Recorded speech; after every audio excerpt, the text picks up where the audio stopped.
The oral tradition of storytelling is the oldest of all of our traditions. Long before the flute, the rattle, and even the drum, there were storytellers. And unlike today, those storytellers were not thought of as just entertainers. They were teachers and historians. Having no written language, it was storytelling that preserved our legends, our history, and much of our culture. But storytelling was also used as a method of teaching the young ones, and sometimes reminding the not-so-young ones how to live in a good way. I don't know if that's a problem.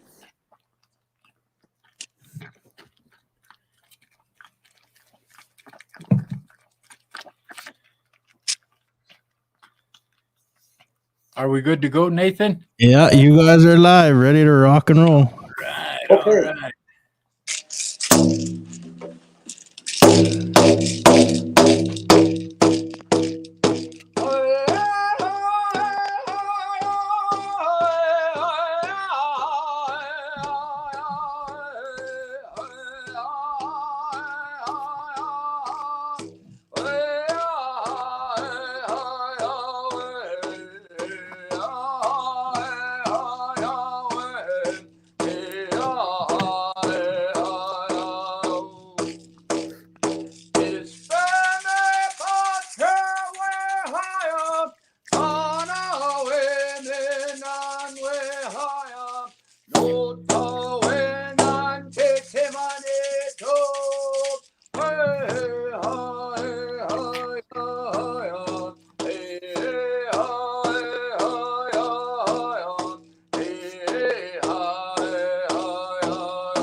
Hi.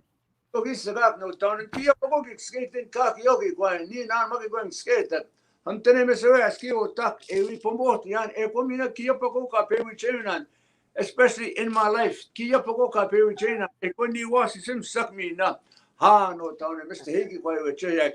Hey. Hi. All right.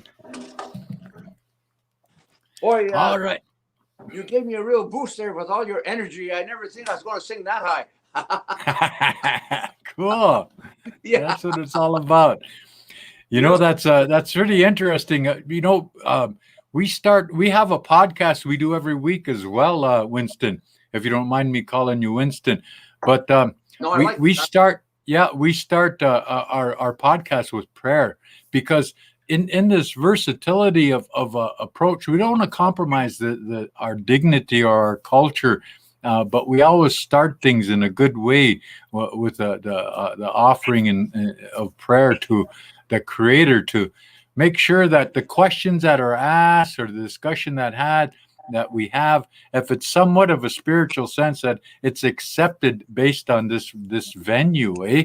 And so we always start it like that too, just out of respect for our value system coming from a natural law perspective. Yeah, I thought that's cool. Right on, Winston. That's the one thing that we have is we have that prayer, we have that communication immediately with the Creator, because the strongest religious system came into Canada and tried to take the Indian out of us. They couldn't do it. No. And the strongest police system put us in jail and tried to take the Indian out of us. They couldn't do it. Yeah. The strongest tried to take the Indian out of us. They couldn't do it. And nobody can take that system out of us. It's right there. And so I remember when I was canoeing across Canada with my son, many times it was really, really rough. We came to these rapids, and I thought, oh no. I thought, boy, these rapids were just really, really big. You look down there, as you're coming there, and you could see the water just going off those big rocks. Oh my goodness! And anyway, so we're pretty used to paddling by then. So we just sat in the canoe like that, and we hit that first big wave from the rock, and the canoe just moved over like this, and then we got four big rocks underneath there. The canoe hit those rapids, and it just moved over like that. And I thought to myself, this canoe is like a well-behaved horse. It can take all those rapids, and every rapid comes to its cushion with lots of water. So it was beautiful doing that, you know. And then I got out on the other side of Winnipeg, and then my sons, they carried on to Quebec City. And and then later on, I met my son again, and I had another gig up in Norway House. And so I asked my son, come with me, son, that go up there together and you'll sing with me. So I said, okay. So we went up there, and I was the MC, and I was MCing everybody, and they're twisting wrists, and I said, come on. I said, you can do it. Come on, get up there. And I was giving everybody encouragement like that. And then finally, at the end, this guy said, hey, Winston, I'll twist wrists with you. And it was an RCMP. And I thought, oh, damn. You know, I thought, oh, holy smokes. So I said, no, I said, just a minute, I'm the MC here. To this other guy, he came on stage, and he said, Winston, I'll twist wrists with you. Yeah, I said, all right. I said, but I'm tired of watching right-handed. Let's twist left-handed. All right. He said, okay, no problem. And he said, he looked like a Hereford bull. He had this little curl right there. I thought, oh boy, he's going to kill me. But the thing is, ever since I was a little boy, from about 6 years old, I was carrying in wood into the house. Right up till the age of, for 10 years, I carried wood into the house and then cut wood too. And I piled the wood right up to the ends of my fingers, right there like that. And I put a head back like that, and I piled the wood right up here on top of my head. And I never knew my left arm was so strong. But I found out when I was in the army, we were twisting wrists, nobody could beat me on my left arm. So I said, all right, but left arm only. So he got there and just looked at me like that, you know, kind of a smile.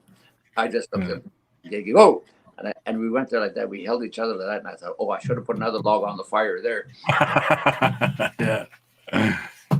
But we kept on going. And finally, I got him. His eyes just opened up. You couldn't believe he was being beaten, eh? And then he looked at me and said, that's what you get, all wooden. Are you at Sioux Lookout? No, I'm in Poplar, Montana. Poplar, Montana. Okay, down there. Yeah, for sure. Yeah. Oh. I used to live in Saskatoon for a number of years too, and my kids' mother's from Mistawassis. Oh, that's how I. Nahuakia Upsispuku. That's how come I speak a little Cree. Oh, that's good. Yeah, that's great. And I can't think what I was going to say, but that doesn't matter. You know what I was going to say. That's I'm just kidding. Well, that's what happens. Like, I had a wife from Quebec City, and so I speak French. And when you speak French, Spanish is really close to French. And so Italian. And one time I was in the airport, and there was two ladies got off, and they came from Korea. And I can speak a little bit of Korean. So they're looking at their tickets and going like that, looking all over like, just like that, you know. I said, pardonnez-moi. I said, peut-être que vous aider. I said that really slowly to them. Yeah. And looked at me. Oh, you think it was. They took off. Yeah. But lentement, s'il vous plaît. And anyway, so then I said, let me see your ticket. So it was easy from then. I looked at the ticket, I looked at the time, and I said, oh, yeah, here what you want, And Yeah. so what I do is when I can't really make people understand me, I just put an accent on it, English. Yeah. And it's fun like that. But I learned a good lesson a couple of years ago. My good friend Calvin Pompana Constrema from Sioux Lookout, he's Sioux. Uh-huh. And I introduced him as a Sioux. And he said, and I had known him many years. And he said, Winston, I am not a Sioux. I'm Dakota. Oh, yeah. Boy, that was the first time anybody had ever said that to me. From that time on, I never use the word Sioux. I always use proper tribal name, Yeah, top way. Yeah. See, and I'm all three. I'm Dakota, I'm Lakota, and I'm Nakona. I'm all three of them. Oh, really? Oh, my, wow, holy smoke. Yeah. Who are some of the big chiefs in the Dakota? Sitting Bull, Chief Sitting Bull, Crazy Horse, who else? Chief Gall, Medicine Bear is where we're from here in Poplar. Chief Medicine Bear, and who else? Rain in the Face, he was another chief. Crazy Horse, you heard of him already. Yes. There was lots. Yeah. I have here beside me all the time. I have this great Apache. Oh, Geronimo. Yeah. Geronimo. Yeah. And I just love that what all the work that he did to bring it, But can you tell us a story about Sitting Bull? Why, sure. For many years, Sitting Bull lived a nomadic life, and just for the sake of feeding his people. And people didn't understand the origins of his name. His Sitting Bull, the first name he carried was Slow, and that wasn't meant to be derogatory. It was meant to represent. He was very deliberate, but he carried his first name was Slow, and then he went and he had an encounter with a big buffalo bull, and he was out on the prairie, he was hunting or whatever, and he seen this big buffalo bull, and this buffalo bull was praying, and when we pray, what do? We sit down on the ground, get that closeness. Well, that buffalo bull was praying, and so he sat there and he listened to that big buffalo bull pray, and he went back and he shared that vision with his grandfathers. And so from that point on, his original name was not supposed to be Sitting Bull, it was supposed to be Praying Bull, but because the way he described it, the bull was sitting on the ground, they changed it to Sitting Bull, Tatanka Iotaka. Yeah, and so that's a little story about the origins of Sitting Bull, and I come from Wood Mountain, Saskatchewan. I'm half Canadian and I'm half American, but my origins actually come from Cheyenne River, South Dakota. I'm half Minikoju and half Hunkpapa on my Lakota side, and I'm on my Dakota side. I'm what the heck am I? I'm Wakpe Kute and Leaf Shooter and Sisitwa, Assistant on my Dakota side. And on my Nakona side, I come from a place on my grandma's side of the Haudenosaunee people. They come from Hare Hill. That's in Canada somewhere, but nobody's ever been able to locate it. But that's in my lineage as well. So that's why I'm all three of those. And on my Dakota side, I'm related. I got the bloodline of Crazy Horse, and on my Lakota side, kind of the bloodline of Sitting Bull. Oh, right on. That just shows you how things stories like that, they get mixed up once you cross once ago, because how I heard it was, yes, the Blackfeet were coming, and that night, an owl told him, Blackfeet, the Blackfeet are coming. Yeah. And so he was the only man left in the only male big enough to do anything, because everybody else had gone on the hunt, and only the old men were there and the old women and children. And he was already what I understood, what I heard was he was already a strong man, even when he was just a lad, like 10 years old, 11 or 12. He was already strong. And so what he did was, it was up to him to do something about the Blackfeet coming. So he went out there, and he sat down on the ground, like you said, Sitting Bull. But so I always understood that he turned himself into a white bull, and he'd gone out there on the ground and sat on the ground and was just sitting there looking at the Blackfeet when they were coming. And that's how he got his name. But I never knew that it was Praying Bull, because that's right. Praying Bull. Yeah. Oh my. Yeah. Well, That's a story. The one you got did come from Hollywood. Kind of romanticizing that whole perspective. Kind of look like Hollywood, so maybe my story is better. Yeah. I know it. Winston, I wanted to share this story with you. It's a personal story. I used to dance powwow, Okay. And in that process, I carried a whistle. My dad gave me a whistle. I went through the ceremony and stuff. So I'm one of the whistle carriers of our people. And in that, I had my nistaus, all my nistaus from Sturgeon Lake, the Daniels boys. They used to have a drum group called they used to have a drum group called the Young Eagle Cree Singers, Young Eagle Cree, and they were from Sturgeon Lake. But anyway, we were at a powwow in the Yellow Quill one time, and they were set up all, and my nistaus were sitting there, and so I walk up to them, and I sat at the drum, and I said, "Hey boys, I'm gonna blow my whistle." Oh, okay, Nista, okay, but I'm gonna teach you my song before. Okay, and so they all they put their heads down, got all serious, and I said, "So now you guys listen. Now this is my whistle song." Okay. They all put their heads down. They were real listening. I said, Wapuxies, kikamatu, piece of cheese, kikamatu.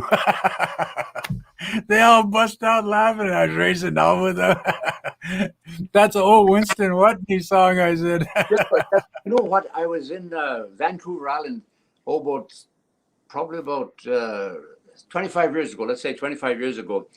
And they had a big powwow there, international powwow. They made it on Vancouver Island. Yeah. And they had this one guy as the MC. He was just like you. He was a real peppy guy, lots of fun, and could think of a lot of stuff, And so he was there as the MC, and he had everything going just super. And all of a sudden there, he stood up and he said, I really have to take a minute to explain something to you. I have been riding horses all my life. And I had this one horse, was just a super. I won lots of money with him. Everybody knew him. He got offered lots of money for him. But I never sold him because I love that horse. And one day he said, after a rodeo, I rode him back to the truck. And when we got to the truck, he didn't have the strength to get into the truck. And he died right there before he got into the truck. He said, my heart was broken. So I just sat around all the time at home. And finally my grandfather said, Osamis. He said, Kiam. He said, everybody died. That it was your horse's time. He was a good horse. He made lots of money. Well, he said, what am I going to do now? I don't have a good horse. He said, no. Yeah. He said, just go and find donkey. They're really, really good. They're strong. They're not too big. They don't eat too much. They're strong. You can put a deer or a mountain goat on it, whatever you want. You can put it on his back. And plus, not only that, he's got long ears and he can hear stuff like that. If he goes like that, you'll learn to read his ears, like that. And so he got that donkey. And he told all of us, and of course, Indians, we're all standing there. We're all standing like this. Looked around, everybody's standing like this. Yeah. So he said, I love that donkey, and I had him for 12 years. Oh, that was a good donkey. Sometimes when I'd go pet him, I didn't know this, but when you pet donkeys and you leave them and you talk lovingly to them, when you leave, they will actually cry. And I didn't know that. And so my brother down southern Manitoba, he was telling me that, and he had a donkey there, and he was petting the donkey. You're a good boy. You're a good old boy. And the donkey, he's going to, his ears were going to, and then he turned and he walked away. They were working with cattle, and he had to go help them with the cattle there. And so when he turned and walked away, I looked at that donkey, and he had tears in his eyes. Oh man! Oh me! Yeah, they're coming down his cheeks like that, and he went, and then he cried. He went like this.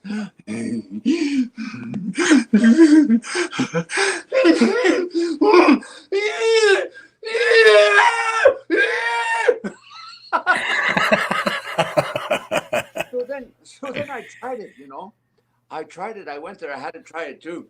And I talked lovingly to him and told him, it's okay. And I took my hanky out and I wiped away his tears. And then it made him feel good. And I rubbed his ears up like that. And then he said, hey, Winston, come and help us. I said, okay. I said, look, I got to go work. I said, sorry, excuse me. And I walked away, and walking by, I heard, and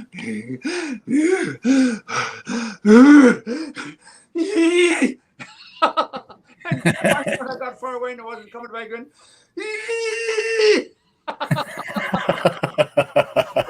So that's thing I never do again. I never pet donkeys if I can't stay around for a long time. Otherwise they cry, And I never knew that. So we're changing information here. I like your story. I hope you like mine. Oh, that way. That's a good one. That's a good one. I always made a reference to a lot of my kids used to sing your songs when they were little, and they got introduced to the language like that, the Cree language in Hiowa, and they enjoyed that, and that's where that song Wapaksi Skikamutu is because of my kids, and but if you stop and you think about it, Winston, you were probably one of the forerunners on sharing the culture with our young people, and you've understood the importance of that. I always wondered about that because, again, we're trying so hard to help them understand the importance of our value system from a natural law perspective, and we've never been acknowledged. But now we're trying again to help them understand the importance of being a two-legged, a human being. And in that, I always mentioned that whenever I could about how my kids got introduced to their language, Nihiowa, and it was through when I'd mention your name, but I really didn't know you, but I knew your songs, I knew of you, and I'd listen to you, and the kids would listen to you, and all of those dandy little songs they'd learn, and all that good stuff. But I always had a great amount of respect for you as an individual because you took it upon yourself to be a critical thinker, to be intuitive in the manner in which you went forward without making them become defensive, but understanding the importance of finessing the system and introducing our young people into something that should become so important for them, their language, Is that cool or what? Oh, that is super. That's so super. And when Nathan was telling me about you this morning, he said, I'm so happy to be working with two legends. And so am I, legends. But you know what? Have you got a pencil and paper right there? Let me see. No, but I got my phone here. Why would you need? No, you need a pencil and paper. Can anybody bring him a pencil and paper? I'm going to show you a little bit of Cree. It's really, really, really good. And you'll learn that. But here, wait a minute. When you say Nehio, that means Cree. Yeah. You add a ni on the end of it. It's Nehio way. So you have Nehio, Nehiyaaw, Nehio, and then that's for spirited person, because when we're born, your whole body, the land, the fire and the land, and that's what we are. And so when you say Nehio, that means for spirited person. And if you put a ni on the end of that, it's Nehio way, and that means speak Cree. Yeah. And if you put a WIN on it, it means the Cree language. So you have Nehio, Nehio, and then Nehio way, speak Cree, and Nehio way win. That means the Cree language. Just as simple as that. Yeah. I will say Nehio Akia. Do you speak Cree? Yes, I will. Yeah. Yeah, or Nehiawe win. Yeah. Speak Cree. Yeah. Yeah. That Y-I-N at the end. That's the. It is the second person singular. Now, Oh. because when you start learning the language, you have to learn all the first person singular, second person singular. You really have to learn all that stuff. And get into some stuff I've never even heard of before, but it's very interesting. So every morning I spend about probably about this morning I only spent 8:30, 9:30, 10. I spent an hour and a half learning Cree, like the grammar of it, Yeah. And, Yeah. but you know what? Like I love the way you guys speak. You guys have a majestic way of speaking when you're speaking your language. And every time I hear that, I just listen. I never say a word. The same with the Blackfeet when they speak. When they speak, they have a beautiful way of speaking. When Poundmaker, a couple of years ago, Prime Minister Trudeau, he came up to Poundmaker Reserve in Saskatchewan, and he exonerated Poundmaker from any crimes that they said that he did. And then when he got there, they found out that for the first time he was only protecting his land, family, and his people. That's all he was doing. Because the soldiers and that, they always want to kill an Indian. Even today, they always want to kill an Indian. And he was just protecting them. But anyway, there was 3 Blackfoot chiefs that came here. Oh, they were big men. They were all over 6 feet tall. They were big men, beautifully dressed in beautiful blankets they had on, And at the end they said, well, we're glad to be here. But he belonged to us too, He came and he lived with us. Yeah. And we cried when he died. And so we buried him at Blackfoot Crossing. But we understand, like, he's a Cree. But we would have been happy to have him with us for as long as we're alive. He can rest on our land. But they said, we understand, and we're here just to tell you that we're sorry for your loss. 100 years, and we're so happy he got exonerated of all this, whatever they thought that he did, And then they sounded, everybody was just quiet. There's these 3 big, tall chiefs standing up there, and we're all sitting there. And if anybody spoke, you would see people out of the corner of eye. You could see people go like this, like So then when they spoke, they were just good when they spoke, and then they sang. Oh, I can still remember that, just like it was just yesterday. I can still hear that. Yeah. So, like what you said there is that you're aware of that, the same as I am. That they need to see people like us, and like Nikki and like standing in front of them on a screen like this. They need to see us like this. Yeah. Because, and I'm on to you, and I want you to pass this on too. Oh. There's an Indian from Ontario. His name is Duke Redbird, and about 30 years ago, the world decided that they wanted to showcase the poets of the world, and so every country was asked to send one poet to the Taj Mahal. Then when he was there in India, then all the other poets of the world would be there. One poet from every. On the second day, one of the organizers came down there and told all the poets, "We need one poet to represent the world." And right away, everybody said, "Duke Redbird." Everybody said that right away because he's such a good poet. Anyway, so he represented the world for one week. But I saw him quite often. And he said to me, he said, "Winston," he said, our people are crying for better ancestors. The children that are going to be born 100 years from now, they've got to be able to look back like you did and spoke about Crazy Horse and about Sitting Bull or Praying Bull, and the chiefs that you spoke about. When they stumbled, I speak about those chiefs and the way that we lived, the way that the Creator, everything He put on this land was exactly what we needed. Today, when I go to a blood doctor, and if anything's wrong with me, he tells me, don't take the white man medicine. Eat what your grandfathers ate. He said, you will be strong. He said, eat lots of buffalo, moose, caribou, rabbits, fish, all the birds on the prairies and that. So that's what I eat. Yeah. Good food, the creator said. So anyway, Duke went there, and he was a poet. He was a poet of the world for one day, and him and I went Oh, to North America and the United States, and he would do he would do poetry. Excuse me. He would do poetry, and I would play guitar. And yeah. I have a beautiful guitar. Well, I've got a lot of guitars, but I have a beautiful guitar, and it sounds so gorgeous. And we're going to be playing again in 10 days' time, just like this.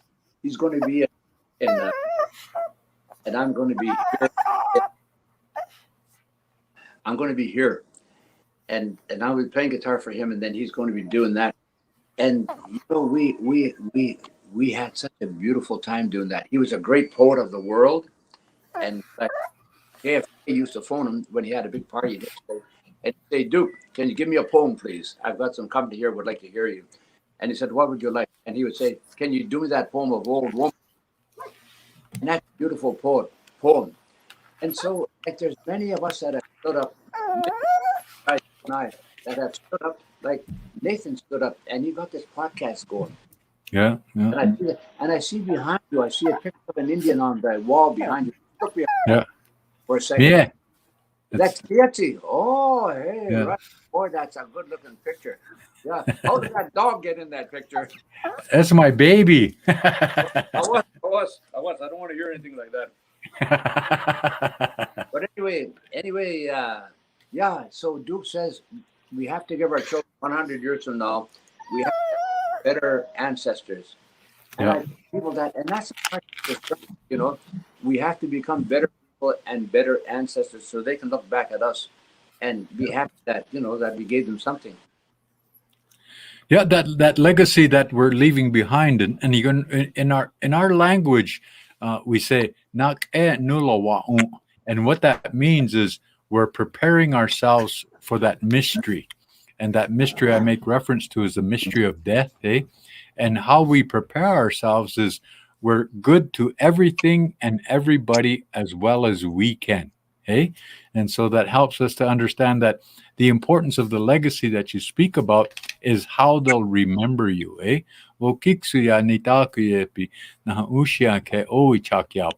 We want to help them because they're pitiful, and we want to encourage them in understanding the importance of that representation of who and what we are as First Nations people. The way we talk, Winston, is old school, and a lot of this old school teachings is not being able to be passed down, but through these podcasts they can be archived, and the teachings will continue to go on. And so in that process, that's the importance of this virtual experience that we're including ourselves in, and helping our young people to realize the importance of their way isn't wrong, it's just different. And for us as older gentlemen to speak to that difference and appreciate it, it's respecting them as well. So that reciprocity is continuing, like it was shared with us. You know, like I was never ever told what to do because of the graciousness of my teachers. Won't speak ya hemitawa, we chakshalapi na we nukshalapi. And what I said in my language was, my teachers were the old men that I held dear to my heart, and the old women that I hold dear to my heart that carry that wisdom. That's what I said in my language. And so those things will continue to go on with such graciousness, because we don't tell people what to do, but we share with them lots, like you shared with them, that your ability to help them realize the importance of the language through something that's non-threatening, the song, the singing, and the storytelling. Yeah. I thought of it like that, but that's right. Yeah. I just did it. Hey, yep, you just did, and it'll be archived. And then with that, when we try to get mad at our little kids for sitting on the couch not doing nothing and looking at their phones, well, we give them something to look at, something that may benefit them or encourage them to remain Indians, Dakota, Lakota, Nihila, whatever the case may be. I don't like to use the word Indian either, and just like you don't like the word to use Sioux, but I like to. No, I'm not a Sioux, he said. I'm a Dakota. How? Halfway. You know, our language, what we call the Cree is Shahia. Shahia. And what that means is the way they painted their face, they had red paint on their face. That's what that when you literally translate that, it means their face is painted red. Oh, Shahia. hi. Boy, that's And then the Cheyennes, we call them Shahiala. Shahiala. Little painted red. huh. They're our friends, yeah. Yeah. I've got a good story to tell you. It's about your people, okay? Oh, And this happened probably about 1840. And it happened near Battleford, Saskatchewan, where we are living, where we are on Red Pheasant Reserve, Mixoachi. Battleford is only about 25 miles away. yep. I know the area. Okay, it involves an old white man, Mr. Clink. And Clink, they still live in Battleford. And he had a Métis guy that was working for him. His name was Mr. Sayers. And Mr. Sayers lived in Battleford, and Mr. Clink lived in North Battleford. And one time they went towards Edmonton. And they went there maybe, but anyway, the next day they were coming home. They started out early in the morning. And they still had probably about, maybe 10 miles to go. And all of a sudden, Mr. Clinky said, "What is that over there?" And they got on the horses, and they looked like this. And they could see riding coming. And so Mr. Sayers, let's back right away fast. Those are Sioux. And Mr. Clink told me, he said, no, he said, they're on a war party. He said, we won't even get 5 miles. Those horses that they got are super horses. They'll catch within 5 miles. And he said, we'll ride to where my wife is, and I'll tell her to put something on the ground, a big blanket, and I'll tell her to put all the food that we have in the camp here, to put all the food on there. And those men are going to come here, and when they come here, I'm going to go like this to eat. But he spoke Sioux, and he spoke Cree, and he spoke Métis, and he spoke English. So everybody knows, everybody spoke, well, our people, they all spoke Cree, they all spoke English. My mother spoke Black. Yeah. She understood Sioux. And she was in the residential school, and she said that one time these Sioux girls were there, and I came and sat down. And one of those girls said, don't say anything about anybody. She understands Sioux. Yeah. So she was very good like that. And I'm the same way. I speak probably about 6 or 7 languages. Yeah. Anyway, they came, and they rode up. About 10 minutes later, they came riding up at a gallop, and they stopped. And what that guy said to his hired man, he said, put your harness on the ground and work with it. And work with it and fix a harness in different places. And but put your rifle under there and load it up. Yeah. I'll do the same thing. He said, I will work there with my harness on and I'll be working on 2 fixing harness, and I'll have my rifle under there. And so they came riding up, and he told his wife, he said, if you cry and act scared, we're all going to get killed. You just behave yourself. Don't act scared, and don't just behave yourself, and give them everything that there is to eat here in the camp. So when they rode up, he told them, he went like this. He didn't say he spoke Sioux, but he went like this. And they got off, and they left all their weapons on their horses. And they came down and they ate. And as they're eating, they're speaking Sioux. And the war party chief said, when we finish, I'm going to go thank this man. And when I offer him my hand, I'll kill him. And others, you can't do that. You fed us, you cannot do that. And he said, I am the war chief. I will do exactly what I want. Yeah. So the men, they didn't like that. Anyway, when they finished, he walked over there to the Mr. Clink, and he offered his hand like this. And when he offered his hand, Mr. Clink just put his gun like this and shot him like this. And the other warriors, they jumped up and they ran towards their horses. And Mr. Harris, he shot 10 of them. So out of 11, and then he was going to shoot the last one. And Mr. Clink put his gun up like this so he couldn't shoot him. And he said, no. He said, let him go. He will go back and he will tell the chief over there what happened. And if he thinks that they were all killed here, just like that, they're going to come and they're going to kill many, many people. And so they let him go back. 1 year later, we heard a knock on his door, and he went outside, and there was a chief there with 2 warriors, 3 people. And that's the thing about you people. You didn't care how many people there were. So long as you had 10 good fighting men with you, you'd fight 100 people. And everybody knew that. And so he said, "You Clink," or something like that, you know. Yeah. And he didn't know that the man spoke Sioux. And he told him the story. And he said, "What happened?" He said, "I want to hear your story." And Mr. Clink told him, he said, "I do speak Sioux." And he said, "I speak Cree and French and English." He said, if the war party chief hadn't have said what he said, that I want to stand up and when I go shake his hand, I want to kill him. If he hadn't have said that, he said, they would have just said that they met somebody nice up in Canada. They fed us and they drove. But when he said, I had to kill him because I didn't want my wife to be killed. And I didn't want to be killed neither. And the warriors, none of them wanted him to do that. He said, I would have let them go, but they would have got away a bit, and then they would have come back and killed us all. They would have talked about it. We have to avenge our chief. And that's what happened. And that chief that came there, he said, that is exactly what my warriors told me. If you'd have changed one word, you would be. And then he turned and they went to walk away like him. He said, let's go to his men, I guess. But Mr. Clink said, because he saw the other warriors there go, they're smelling the nice moose roast on the stove. So he told, in your language, he said, come and eat with us. Please eat with us. Peter Gray said, they need so. Timahediopo wota. Come in and eat. How did you say that? Timahediopo wota.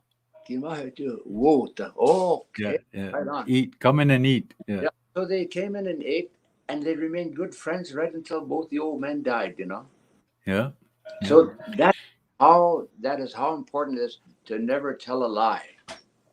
You know, Winston, it's important that, and again, through this understanding of the language, you know, when we speak our language, it's a language of respect.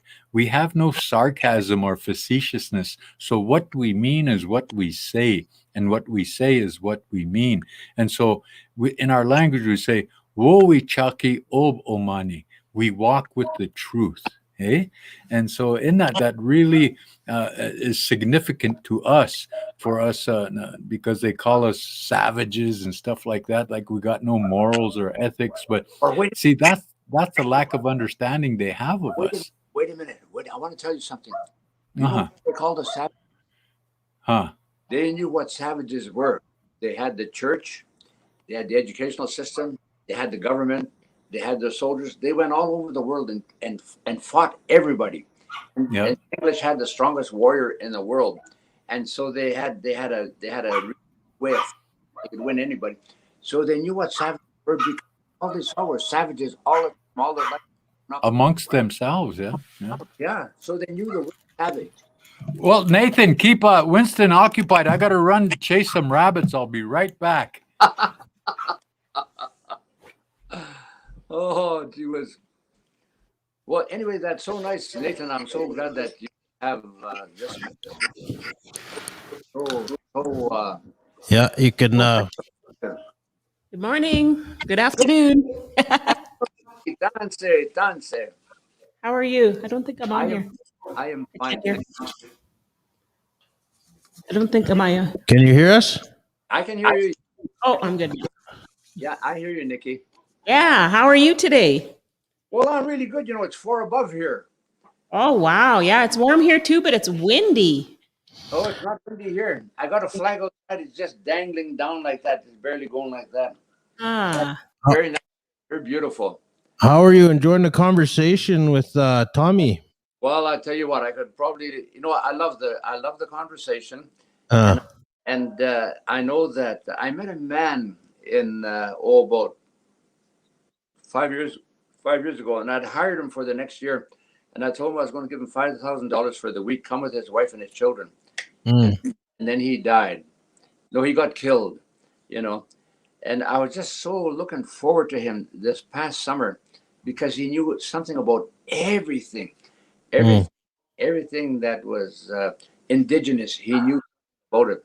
And people came from as far away as 100 miles just to talk to them, ask them about pipes, the little people, horses. Mistake quiet. They wanted to know about everything that was indigenous. And that's what the guy reminds me of. He's a good man to know. Yeah, while we're watching in the background here, what we're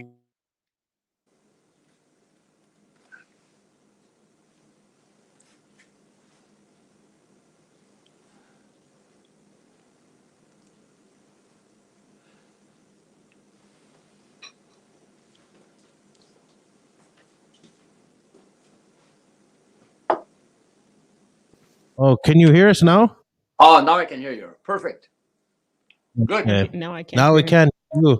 But yeah, what we're saying is that can you hear us, Jennifer? Sorry, we're having this is the thing, when you go live, there's always, you never know what's gonna happen. But if you guys can hear us, let us know. Uncle Winston, can you hear us? Yes, I can. No. Yes. Yes, good, you can hear. Okay. Though you're gonna have to fix it. But real quickly, Tommy's back on here. What we're witnessing and why we created these podcasts is that we're seeing two elders speak to each other, learning from each other, meeting each other. This is what storytelling is how it's passed on from everybody. Is this, stories, even though we're not in front of each other, like how it should be. And we have to adapt. This is, we're witnessing you guys learn from each other and tell a story, and it moves to another story, and then it moves to another story, and then you guys are at the same time sharing laughs and at the same time as well sharing knowledge. Oh, that's good. Tommy and Uncle Winston, we can't hear you guys. I don't know what's happening here. Give me a second. Can you hear me? Let me try. Okay. Let's maybe take me off and maybe see if we can get them. I hear everybody. I hear everybody. Yeah. Yeah. Tamina. Can you hear us, Nathan? Nathan, can you hear us? Yeah, we can hear you guys. You're good to go. Okay.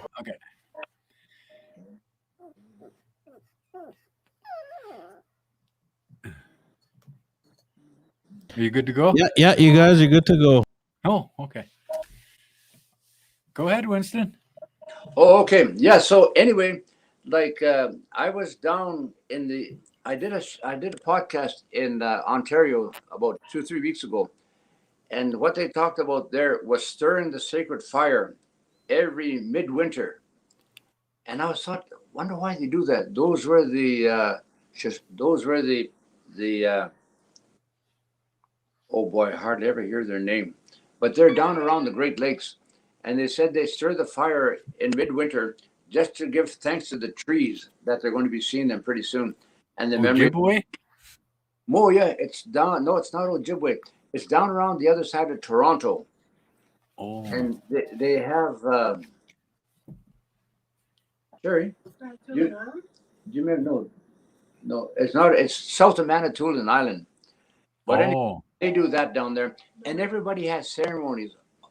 I was in British Columbia, and I had a slight cold, and I was putting on a show, and this man told me, he said, "Winston, come and see me tomorrow morning about 5:00," and he told me where he lived. So when I got there, I said, "Well, here I am." He said, "Yeah, you're going to give me a ceremony." Yep. He said, "Come on," and he said, "Do you have a towel?" And I said, "No." Oh, he said, "Too bad." Well, you can thought to myself, now what is he going to do? So he took us to the river, and there was still ice on the river. And the river, it came from the mountain, the river, the mountains. And he said, "Jump in, Winston." And I said, "You know what?" I said, "I'll tell you something. Oh, about 1973, I was up in northern Saskatchewan, maybe 1974. Anyway, right around there. And the winter had just finished. There was still snow and ice on the ground. And we were by the Lac La Ronge up in north. And Nathan will tell you where Lac La Ronge is. It's way, you know where it is, way up north. Yeah, I know where it's at. Yeah, I know where it's at. And the girl said to us, he said, "You guys are not even men." And we all looked at them, what do you mean? And they said, "You wouldn't even jump in that river for us." And so, boy, I just took my clothes off and I jumped in the river. and I almost died right there. The Yeah. shock, I Yeah. felt my body die, and I got out as fast as I could. I just got dressed as fast as I could, and that's the first thing that came to my mind when he said jump in. I thought, oh, I'm sick already. I'll die for sure. Yeah. So I said, so he said, you don't think it's a good, well, I said, it's a good idea, but not for me. I said, yeah. I felt a little embarrassed, but I didn't want to take a chance, Yeah. Yeah. It's a big shock. I did that once, Winston. We was at a sweat out here out by the river, and my older brother, a big husky guy, big chuppy chepa guy. He's big and fat, and we got through with the sweat, and he said, "This is the best thing for you, brother. Come on in, and we'll go in, and we'll come back out. But you need to get in that freezing cold water." There was still ice on the river. They had punched a hole in there. And I did that once. I never did it again. That's not for me. I don't have enough insulation. Like you. You got all kinds of insulation. Me, I'm just a bony little guy. So when you go to But that happened to me as well. It just like I almost died. I seen little stars and everything else. That's good for you. It's not good for me. yeah, and then again, like when you go someplace, you got to be careful because you don't know what they're there. Yeah. I had something wrong with my eyes, and Yeah. I see an old lady up in the one of my Nathan. Where does your cousin live, Nathan? Your auntie, Alice's, your mother's sister. Are you talking about Auntie Darlene Yeah. and Prince George Vanderhoof? No, Darlene. I'm talking about Darlene. Yeah, and Vanderhoof. Oh, well, okay. So the lady that lived right beside, an old Indian lady from around there that lived right beside there. And she looked at my eyes and said, "Oh, yeah, you're getting cataracts." She said, "I can fix that." She said, "Go pick me." And I forget the name of the tree because we don't have that tree around here. And I went and picked it, and she took the bark and she put it in water and she let it soak in there. And then she put berries from that tree in the water. And so, she poured a lot of that into my eyes. And so my red, and it's kind of burning, and it was running down my face. And she was really busy, and somebody knocked on the door and said, "Winston, answer that door, please." So I went and answered that, opened the door, blood running from my eyes like that. And there was a white lady, and she saw me, and she just screamed and ran back to the car. I looked in my mirror, and that lady said, "What happened?" I said, "She saw me, and she ran away." Well, she said, "In the mirror, look how you look." So I think I would have scared myself too. I would have ran too, blood coming down out of my eyes like that. Yeah. Oh boy. But you know what? It's so nice when you see other people like that. And like one time when I was in Alberta, the guy said to me, he said, "I'm going to give you a song, Winston, and I want you to sing it." But you know what? Long ago, they could remember a song just like that. Yeah. Today, we're so used to having a tape recorder or something that the first thing we do is we pull out our tape recorder. Nowadays, we have a cell phone. We pull that out and record it. So he sang it for me. And to this day, I can't remember it. But if I heard it just for a little bit, I would know that song right away. Yeah. Yeah. Oh. So it's hard, like you said, it's pretty hard nowadays to be really true to all our native senses and all our native knowledge, our native way of worshiping the Creator and everything like that. But every morning I take a glass of water. This is beet juice, and I tell that water, I said, "I love you. Oh, top way. Heal me today. Be with me today." Every morning I do that. And before I eat, I usually have about two big glasses of water. Bigger than that, that's a small glass. Bigger than that, two big ones before I eat. So I'm 81, which means I probably have I could maybe have 20 years left. So is that the case? No matter what is left, I want the next part of my life to be free of a lot of sins. Yeah. I'm a better person, a better man. Like Duke said, we have to be better ancestors. Oh. And that really makes so much sense, you know. Yeah, yeah. And anybody I tell that to, they understand that. That's true. Our ancestors, they need better ancestors. Our children, the next 100 years, they need better. And what I mean by that, they've got to be able to find us everywhere when they look back. Yeah. That we are everywhere. Not that we're prejudiced or anything like that, but some things are just facts, and that's the way it is. And we have to look. Yeah. Even if it hurts. You know, Winston, I got a similar story to that. There's a gentleman from Red Pheasant. I don't know if any of you know him, but he carried the name of John Mooseman, and his Indian name was Wamni Chobawi Maza, Eagle Iron Wing.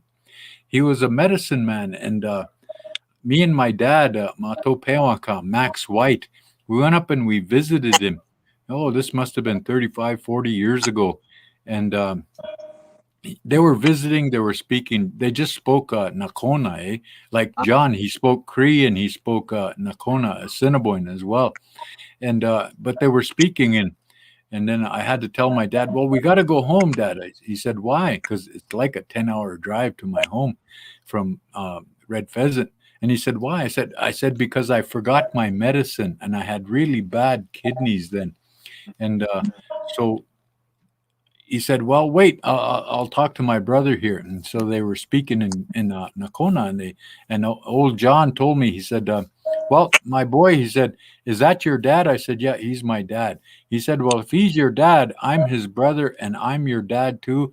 And we don't want to see our relatives sick. So you come back tonight at 7:00 and we'll take care of you. I said, you sure? He said, yeah. And this was early in the morning, eh? And so we went out and we went and visit the old Lawrence Meachants and a few other people around that area. What's the heck? Solomon Stone. We went and visited him and various others. Then that evening we went there, and here in his living room he had a sweat lodge. I didn't notice it, but when he was in there before, but he had 4 holes in his floor. And he put some willows up, put some blankets over it, and he had a fire outside.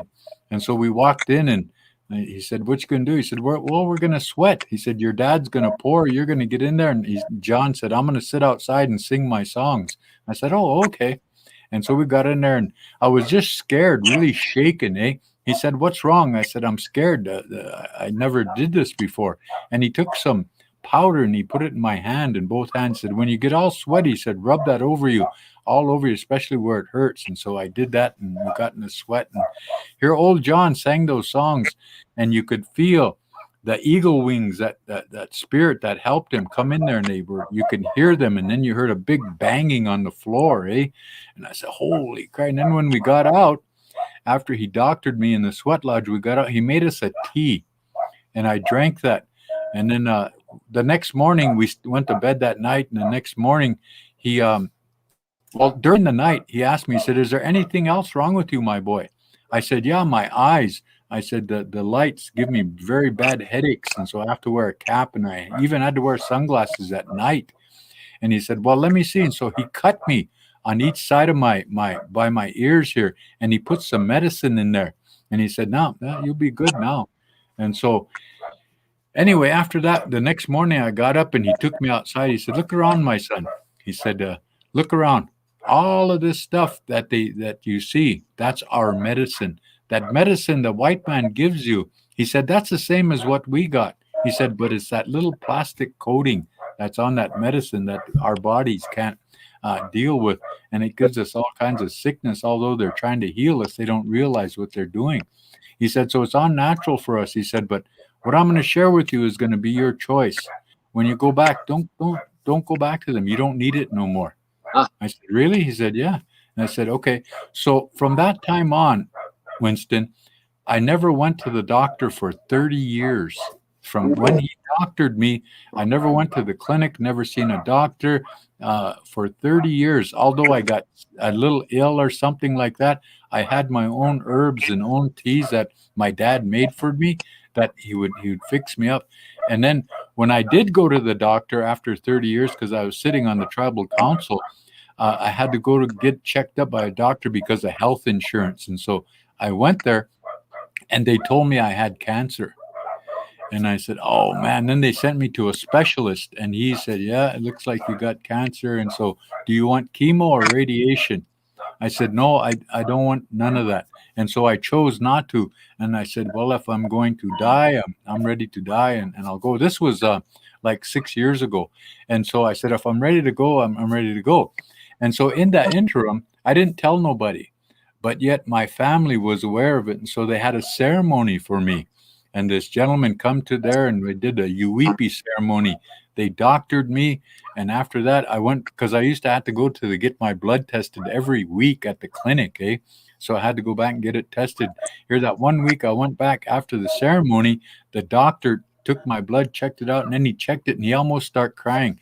He said, what did you do? I said, I didn't do nothing. He said, well, keep doing nothing because I don't see no sign of cancer. I said, wow. And so from that, for those 30 years, because I don't drink, or I didn't do drugs or anything for since I was 27. I'm 68 now, but I didn't do that. I lived very healthy. Ate like what you said. My dad said, anytime you got a chance to eat wild game, eat wild game, because whatever they eat is going to go in your system, and what they're eating is that medicine. And so that's what I do. I live on wild game as well.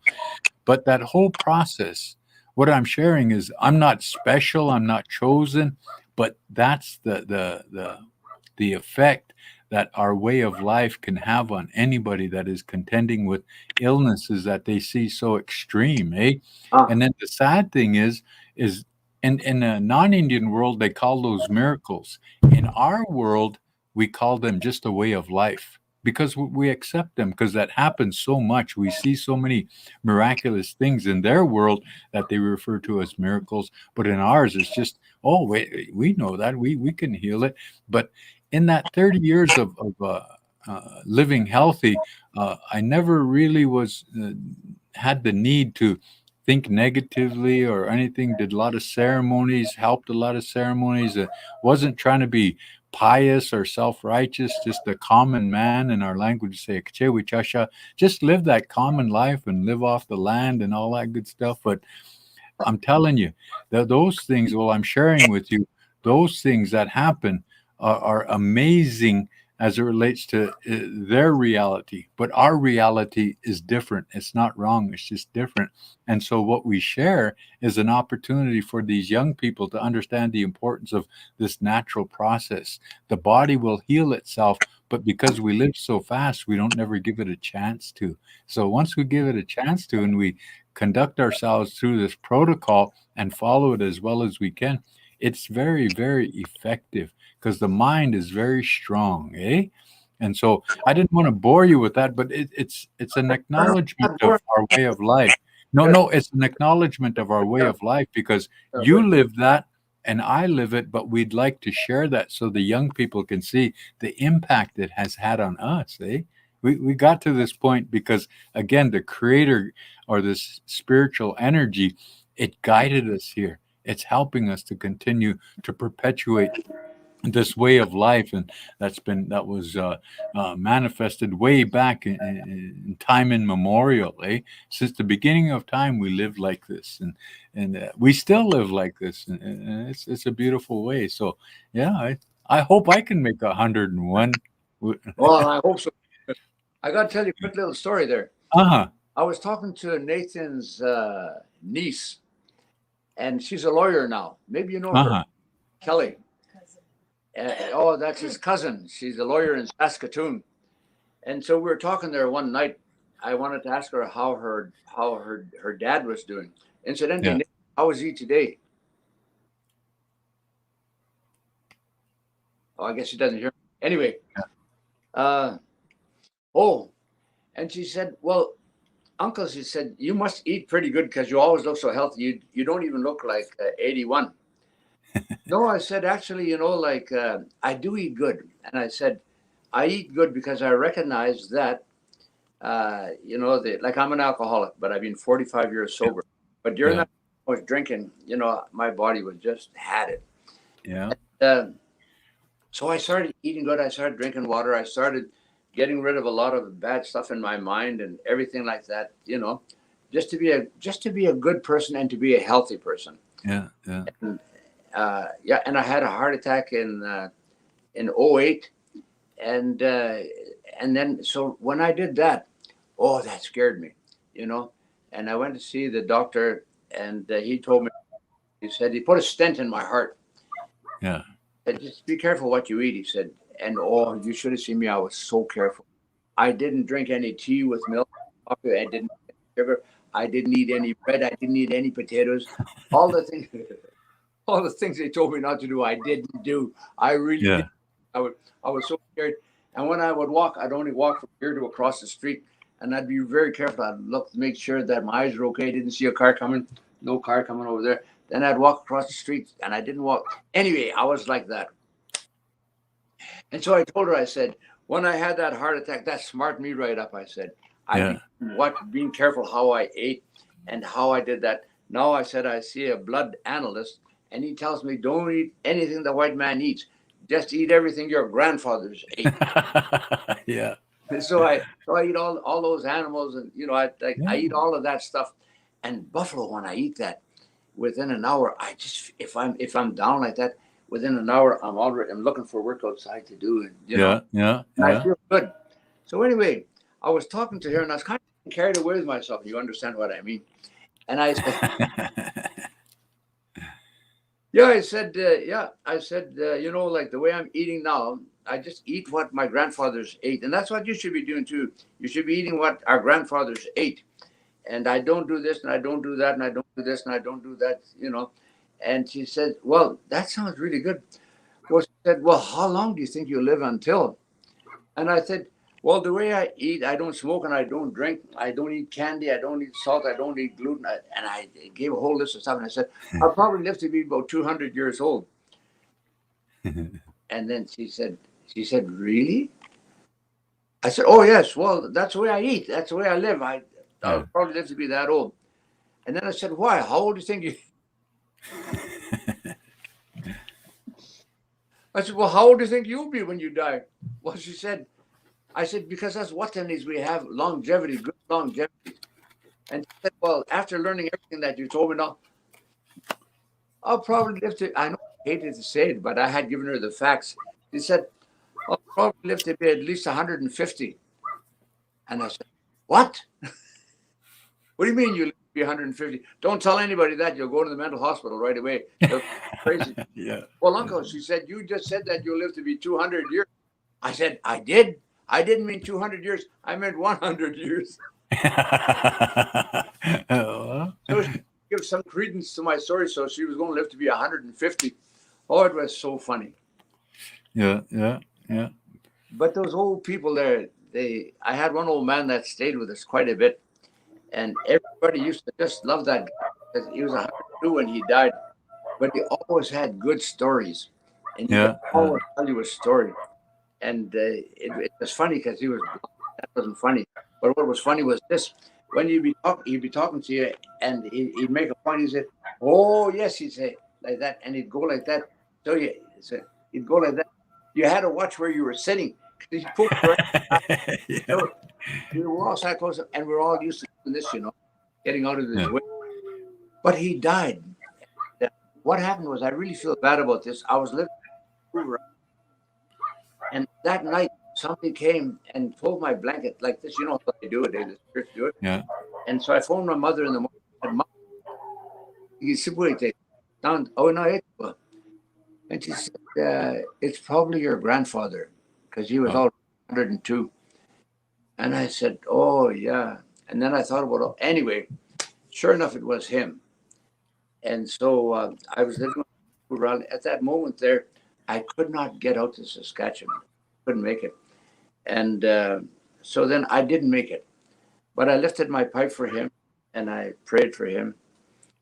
And then about 2 years later, he came to me. And he just stood beside my bed, and I woke up. Oh, awesome. Keep going into it. And I told him, what do you want, grandfather? Yeah. He just looked ahead. Just stood there like that. Didn't say anything.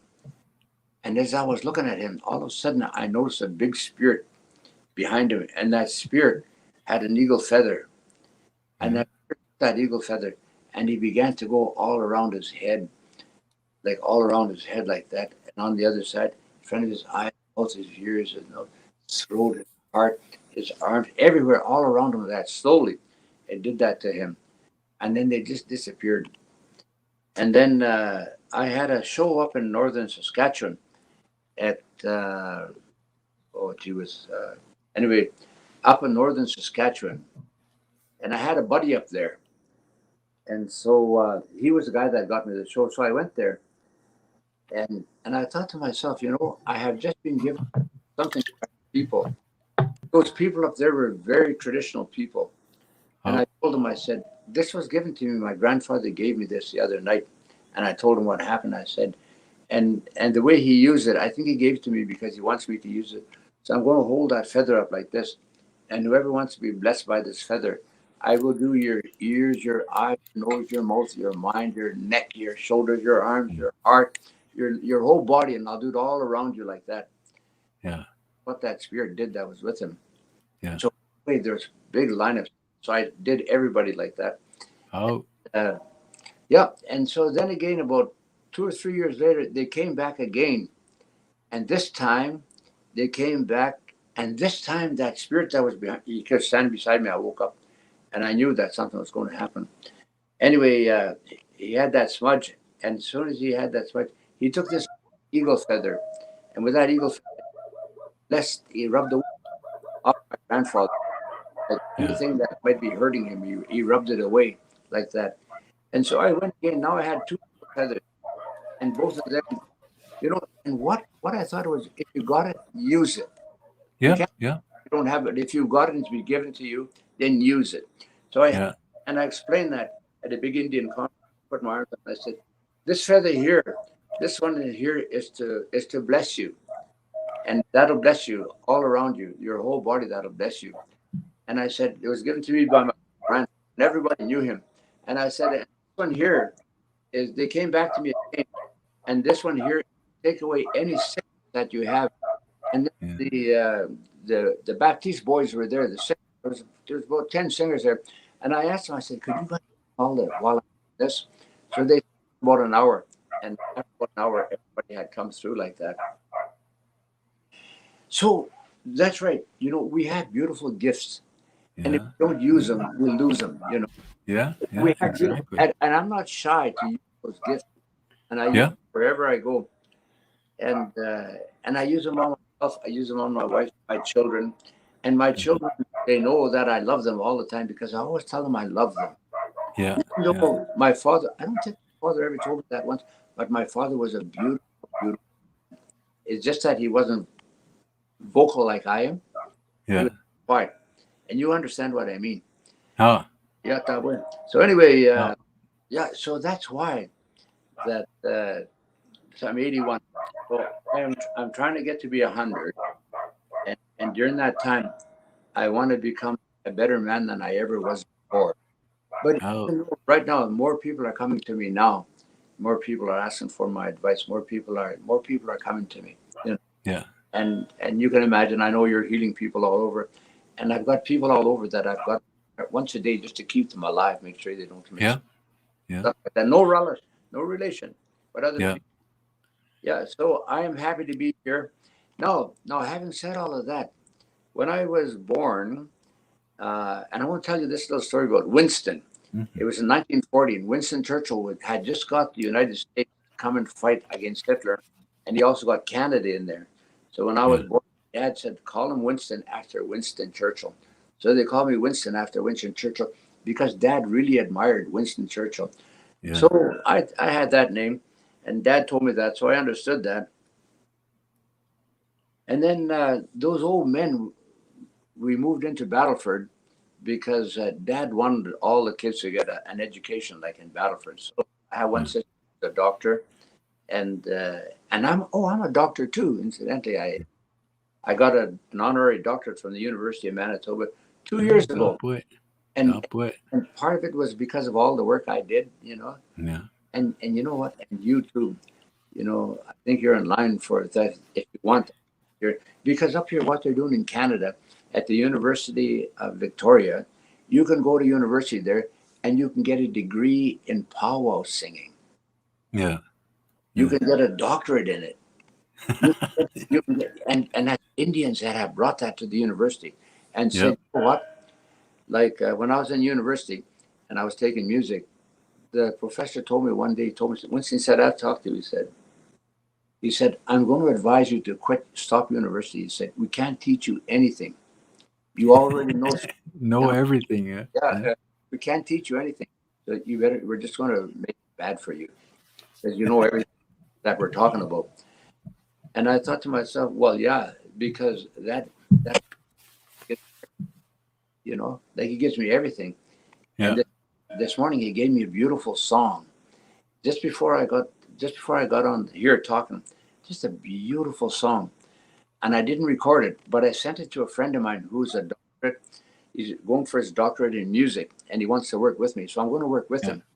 And so I sent it to him right away on his phone, and I told him, "Here, work on this." I said, and when I finish the podcast, I'll phone you back, and we can talk about it. It's Negamo. Yeah. Negamo. Oh, I can't sing it, but I know how to play it on the piano. Oh, okay. Keyboard's in the other room there. Yeah. I don't know it. There's no words to it yet. He wants me to write it because at the end of the year he wants to write a song for his kids, you know, but also for the parents. Like you and I understand that. Not only for the kids, it's for the parents. Not only for them, but kakyo ni wako. Everybody. Yeah. And all those ones there that, because you and I are on here talking like this, and we're happy to see each other. We still those old ancestors, they're coming through, and I know that, but I just know that. You know, Winston, and those type of stories are very important because that's our reality. Yes, that's our reality. And a lot of people come to me with dreams and stuff. They say, "Well, why do they come to me in the dreams?" I said, "Because that's when all of our defenses are down.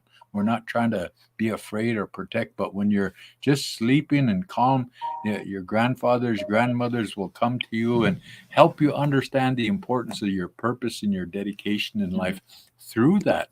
And so it gives us an opportunity to just be common people like yourself and like me. We're just common people. We're not special. We're not chosen. We're not blessed, but we have a way of sharing with Pasiku Gakya, you know, all the people, all of them. And as we do these things, when they get up and they all participate, that's the key. That's what we like to see, that participation, and help them to understand the importance of it takes all of us to complete that circle of life. It takes all of us. That's why inclusivity is key to that whole prospect. We can't be racist. We can't be discriminatory or anything because we include everybody and everything. So it's important. That's our reality. That's how we choose to live our lives. And a lot of people don't understand because they're more worried about making money than making healthy. Oh, yeah. Yeah. That's true, yeah. And my wife, she says, you know, Winston, she said, you shouldn't say father. Yeah. You should say creator. Oh. No, but I said, listen to me. When the old men begin to pray, they say, "Ha, mano tawinan," Father of the whole universe. I said, we said Father. It just translates like that. It translates Father. When you translate Father, "O mano tawinan," and I told her that, and so I use it. I understood what you said, so I try to use the Creator. Yeah. Everybody understands the Creator. They use that word, the Creator. Everybody uses that word, Creator. Yeah. And so when I was a little boy, we went, my sister and I, every Friday night. My sister, just a great piano player. She lives in Vancouver. And unfortunately, she's 74 now, and she's kind of losing it a little bit. But, oh, man, she could be talking to you and just playing something on the piano that she had just heard. And her and I, we played all over Canada, fiddle and guitar, and I sang. And she sang too, but she played piano. She was really good. And anyway, it was so we would go to Sunday school and we'd play the hymns at Sunday school, her on the piano and me on the guitar. and everybody else would be singing. And so, like, we were good little Christians. But I defy anybody to say that that the Creator is not behind me in the strong way that I believe in my own people, because He put us here, and He put us here for a reason, that we would lend some sanity to the world. Because you ever notice that whenever you go in amongst a group of people, everybody is so happy that finally there's an Indian in there. Yeah. And I remember some people saying to me, "I was just waiting when we'd have an Indian," you know. Yeah. There's something about you Indians, he told me.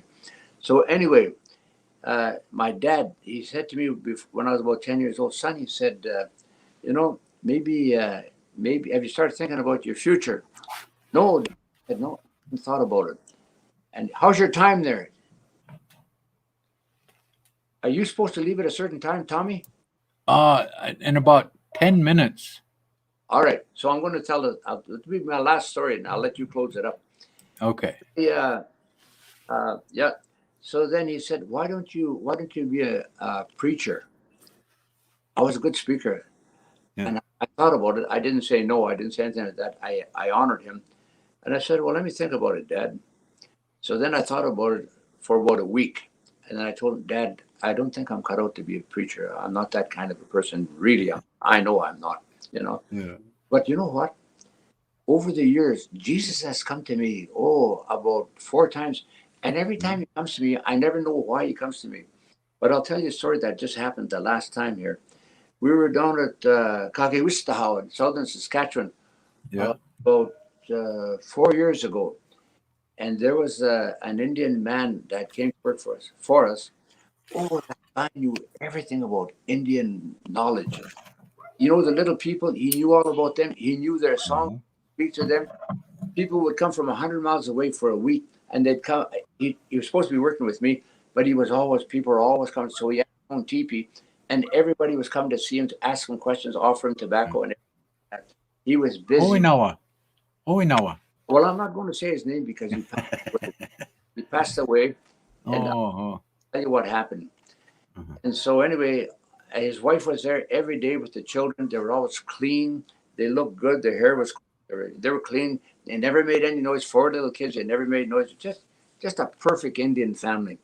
And then on Thursday night, they said, "All right, camp's finished. We're going home now. We'll see you next year." I said, "Well, wait, I thought you said we were going right until tomorrow." "No," he said, "we decided to stop tonight." "Oh," I said, "well, okay." I said, so we got our money and we jumped in the car, packed up our stuff, said goodbye to everybody, and left. But I told him, I said, "I want you to come back next year." I said, "I will make sure you get $5,000 for the week. Bring your wife and family. They're welcome to." And then we jumped in the car. We drove to Brandon. We stopped at Brandon in Otekatat, and we ate there. And then we slept in a hotel. And then early the next morning, my wife opened her phone, and there it said he had just been killed that morning. When they were there, he told her, "Don't you drink while we're here. You've got to set a good example. Look after the children. I'm going to be busy. Keep them clean. Make sure they're there for every meal."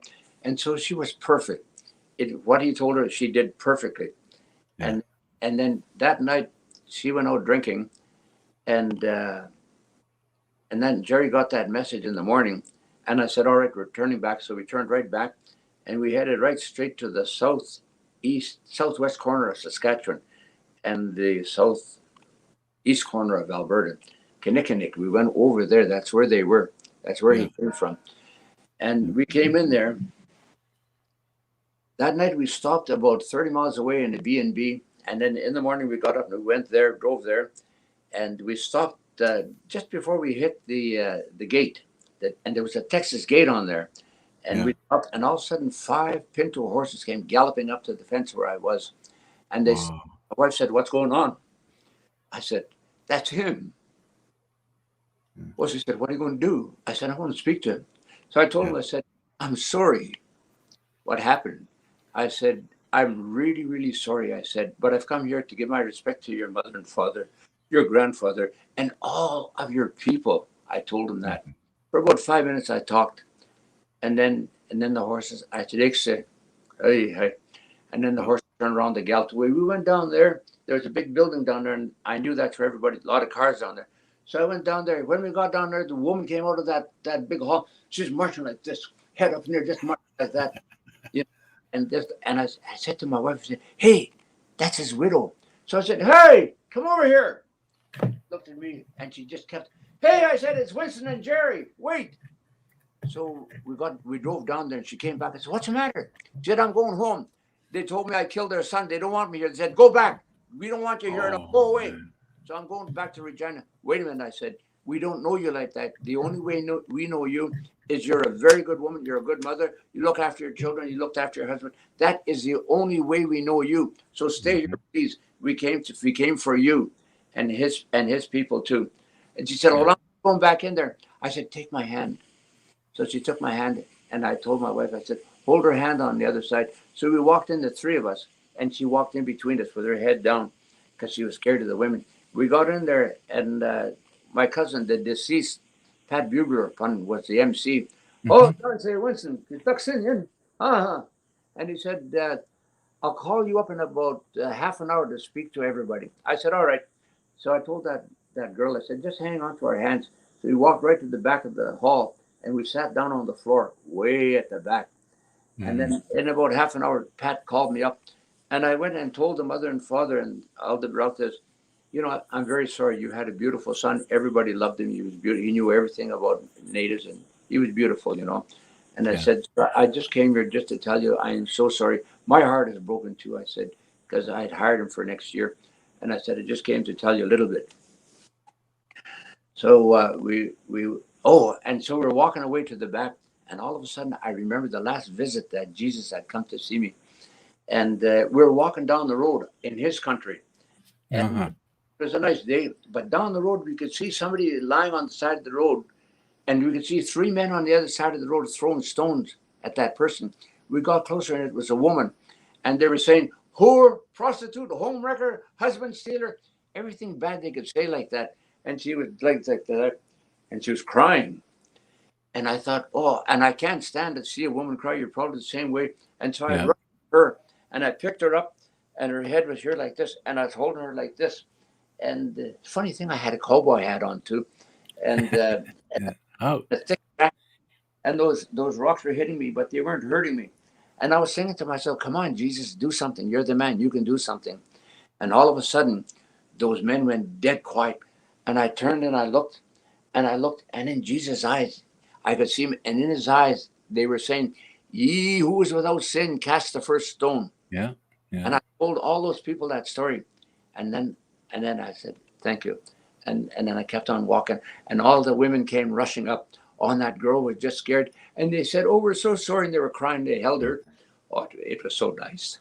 How top way. Oh, yeah, sin. Yeah, Yes. you never know, and every time he comes to visit me, something happens. That's when my old grandfather came to me just before that, and then he showed me the feathers after that, Yeah. So, like on this road that we're on, I'm glad you're on that road because I'm glad to do this with you, and I will see you. And give them your email address and your telephone number. I'll write you and I'll email you. I'll tell you what I'm doing. Certain times I'll ask you for prayers also. Top way. Winston, it's been a very pleasurable opportunity to share with you because, again, I grew up with your music and your songs and even used them in jokes and teasing and stuff. But I'm quite honored to share this time with you. It's means so much to me because I sit and I could listen to you all day, although I got another appointment to do with some things at the college there. But we need to do this again. We need to share so our young people can understand our reality is still being lived. Our reality is something that's different, that's not wrong, but it's just different. And it's up to them to share that reciprocity with us to help them realize, although we may look different in the spiritual energy's eyes, we're all the same. No one's closer, no one's less. We're all the same, and that's the way we kind of prepare that. So it's such a beautiful experience. One of the things I want to leave you with is my dad used to tell me there's as many ways to go to the Creator as there is blades of grass. And as First Nations people, we respect every one of those ways. And it's kind of hard for people to do that, eh? But I appreciate the stories you share because, again, that's your reality. That's our reality. That's a reality that some find it hard to accept, but yet as we do these things, it comes from our heart. And that's what I shared in my language is on this day I'm going to speak to you from my heart, and that's what you did. Hey. Catch it to you. Awesome, Tommy and Yeah. virtual handshake. we got a couple of quick questions there. Patrice Massou, who's actually an Indigenous entrepreneur that she's got a saute. I think it's called saute, if I'm saying it right. So we had a couple questions here. I know you got, and I want to thank both of you. And like I said, reiterating this is witnessing just what we what you usually see around the table or when we were meeting at funerals or weddings or ceremonies is and the stories are shared is what you guys did today in this conversation, and sharing stories about both sides of what you guys see and what both sides we're listening to both sides, and it's nice to hear. It really is. And I'm glad you guys connected really good. Patrice, if you're still there, can you ask your question? She did want to ask a question here. I think Uncle Winston, you might know her. And you're getting a lot of, you guys are getting a lot of thank yous and thank you, Kinanaskomin. Another one, thank you, elders. You're welcome.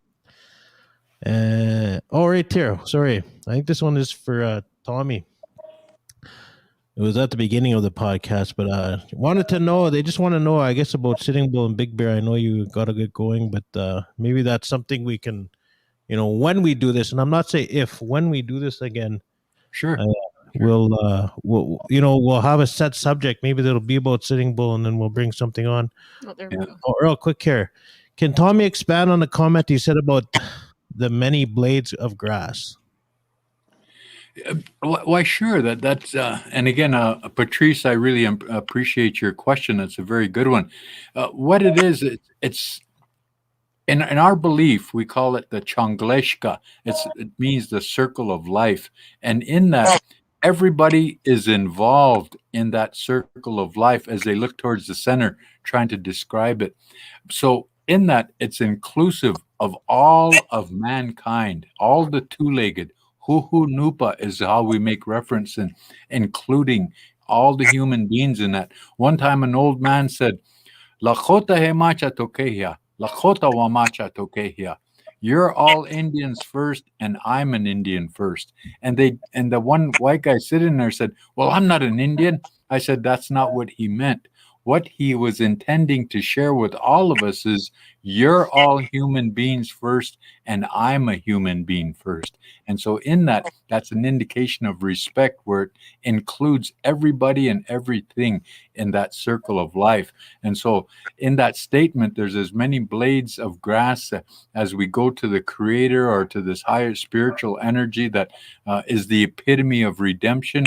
Then we can understand that it's inclusive of all human beings, regardless of the fact that maybe we have guilt or shame or anything like that. That's not for the spiritual side to deal with. That is the epitome of redemption. It's up to us as individuals, as we look inwardly and we heal from the inside out, that we become better understanding of our representation, not only of ourself, but of our family, of our tribe, and all Indigenous people all over the world. It's a statement of inclusivity. Does that answer your question, Patrice? I think it did. Tommy, can you help me say happy birthday, Jocelyn? Happy birthday, Jocelyn. Say that. Happy birthday, Jocelyn. Tanupe ampetu ashte yuha. Oh, okay, that's for Jocelyn. Hey. And then also Sheldon Wuttunee's daughter tomorrow, Reese. Oh, that's my nephew. She's going to have to. Oh, really? Okay, Yeah, good. yeah. 23rd birthday. Yeah. Peace and love. All right. Oh, I'm glad Sheldon's. That's my nephew. Me and him. His mom and myself are sister and brother. Oh, okay. Sandra. I call her Sandra. A lot of people call her Okay, what the- another name, but I just know her as Sandra. Patrice said Megwitch, and she said I could listen for hours to you both, and I totally agree. When you like, it's great to hear elders speak, and then just going off the cuff, and then just hearing stories, and then that's why I like this platform. We can talk, we can listen, and then at the end when we have questions, that question is answered. The mass is here. It's not just a one-on-one. It's a mass. Everyone is going to hear. And like my uncle Winston was saying, 100 years down the road, this story is going to be it's going to be kept on being told, Yeah. but through YouTube or whatever they have by then. Yeah. Tommy, So, let's. I'm going to sing a happy birthday song for them. There'll be a point where you say happy birthday to you. Already? Okay. Okay. Eto titan kikawapate no tenigan. Happy Tunupi ampetu ashte yuha ya heya. Eto titan kikawapate no tenigan. Tunupi ampetu ashte yuha. Hey, hey, oh. Happy birthday! Happy birthday. Happy birthday, my girl. Two grandpas said happy birthday. Well, I guess we're going all week here on this channel. You guys are actually going to be, whoever's watching, you're in for a treat, because we also have the staff bringing on guests as well. And then we have this podcast. So you got Indigenous storytelling, and then you have culture storytelling at the beginning, at the two podcasts during the days. So looking forward to all this storytelling and knowledge being taught going forward. But we got my Uncle Winston on one more time this Friday to close up the show. And you know what? We are definitely going to do this again, whether we do maybe a couple hours series or do something. We got to do this. We got to continue it, whatever that looks like. I don't know. Like there's so much knowledge out there that we need to get online like this, and just get everyone learning and bringing all this knowledge in and taking it all in and asking questions. And is there anything you guys want to do before we close her up? Say a few words. I'm good. Okay. I'm good too. Yeah. All right, you guys. Mustas, Winston, Mustas. Yeah, that way. Go ahead, Nicole. Close it up. All right. Well, that's our show for today. And we thank our visitors for coming by and sharing their incredible stories and laughter. And we just loved having you guys here today. We will have you back another time. We had so much good feedback. And so with that, we will let you go for the day. Have a wonderful rest of your day and take care. Who? Hey. Hi-ya.